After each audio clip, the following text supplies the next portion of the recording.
In 2016, I was able to cover 18 different games through my Quick Peek video series. That's 18 titles with their own unique stories, mechanics, and developers. When it comes to picking games for Quick Peek, I try to pick games that are interesting and give me something to talk about. And of course, I have my own favorites and least favorites. Let's take a second look at some of these titles to recap them and see how they've changed throughout the year. For this first section, I'm only going to talk about games I've covered. That way you know I've played them and have an idea of what I'm talking about. After that, we're going to go over some games that I played but didn't get the opportunity to cover. So, let's dive in. Don't Open the Doors. Don't Open the Doors is a game I really wanted to enjoy. I absolutely love the stop-motion visuals it has, but that was really its strongest feature, and things haven't changed all that much. The devs have been updating the game with bug fixes and adding more sound effects, but nothing has really changed my mind about it. The day I released my video on Don't Open the Doors, it got an update that added difficulty options, with the easiest setting removing the ability for enemies to stun you. This fixes the stun lock issues I had with the game, but doesn't help make its combat any more interesting. I loathed recording footage for this game and only finished the video since I'd already recorded so much footage for it. Santa Rockstar Steam Edition. Santa Rockstar Steam Edition really surprised me with just how competent it is. Holiday games tend to be quickly made shovelware that aren't given much thought.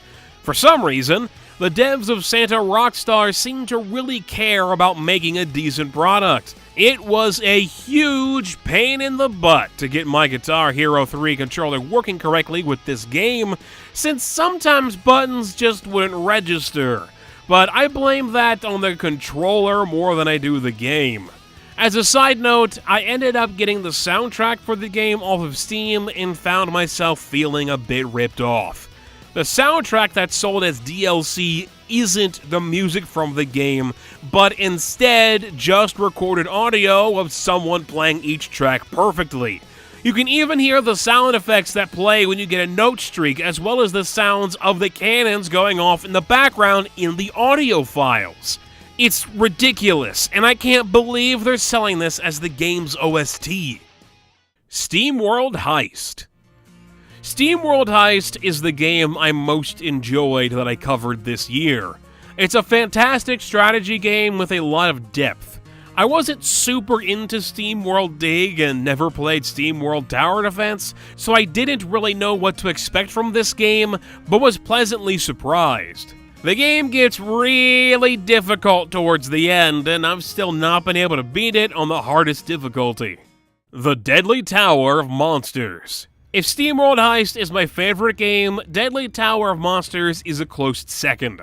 Developers have tried to make games that felt like B-movies before, but many of them failed to really capture the essence of what a B-movie is.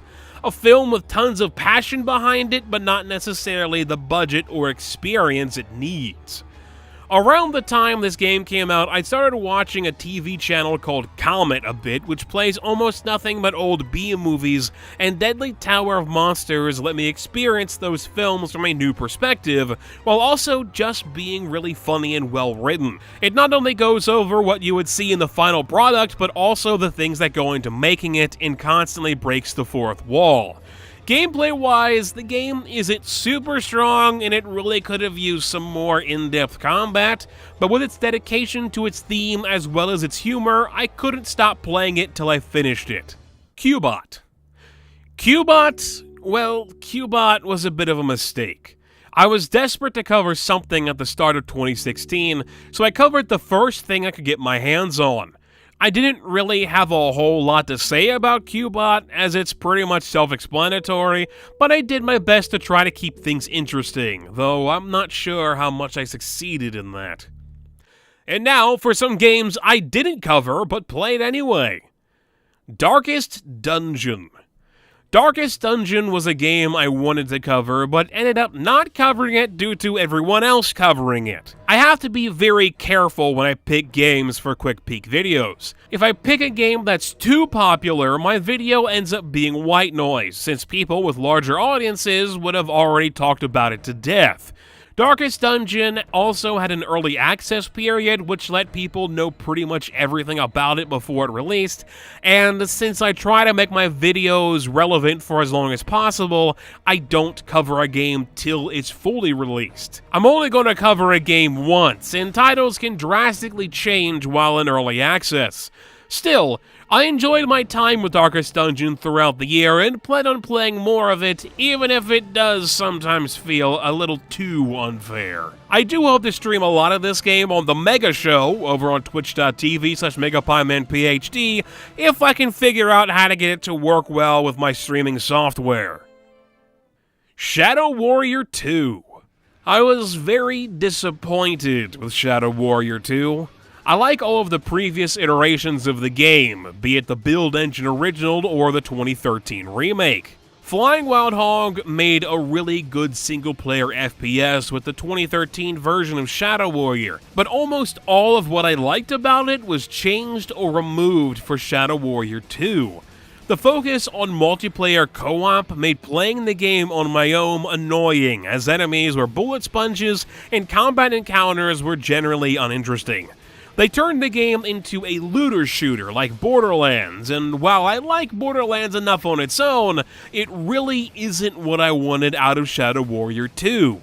I wanted to see Flying Wild Hog take the ideas of their 2013 game and expand on them with a bigger budget while fixing some of the things that didn't work for it. Instead, Flying Wild Hog basically made a different game that I really wished was a separate IP than Shadow Warrior. I mainly didn't cover this game since it didn't run super well on my PC, making recording it impossible. Tharsis. Tharsis is a fun but frustrating game about trying not to panic and managing risks to the roll of a die. It's not an easy game in the slightest, with lots of randomization due to almost everything being decided by a dice roll. The real trick to the game is trying to manage your odds and make it more likely that you'll get a good roll over a bad one. I had a lot of fun streaming this game for GOG on twitch.tv/GogCom, and may stream it again over there in the future. Tharsis kinda slipped by me to cover here as a quick peek vid, as I was already in the middle of another project and was just unable to make a video for it. Overwatch. I didn't get Overwatch till 2016 was almost over, which was far past the prime time to make a quick peek video for it. I got most of my multiplayer fix this year from games like Dirty Bomb, Team Fortress 2, Paladins, and Atlas Reactor. Atlas being a game I wanted to cover, but just didn't get around to it. I really enjoyed the beta for Overwatch, and while I don't enjoy the full release as much as the beta, I can't deny that it's a great first-person shooter, and I can't wait to see how it develops over time.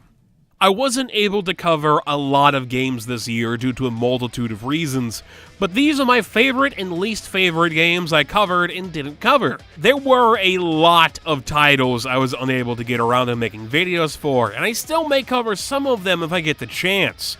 I really hope to be able to be more consistent with quick peeks in 2017, as well as branch out with a few other ideas, but there's no way of knowing now if that will actually happen.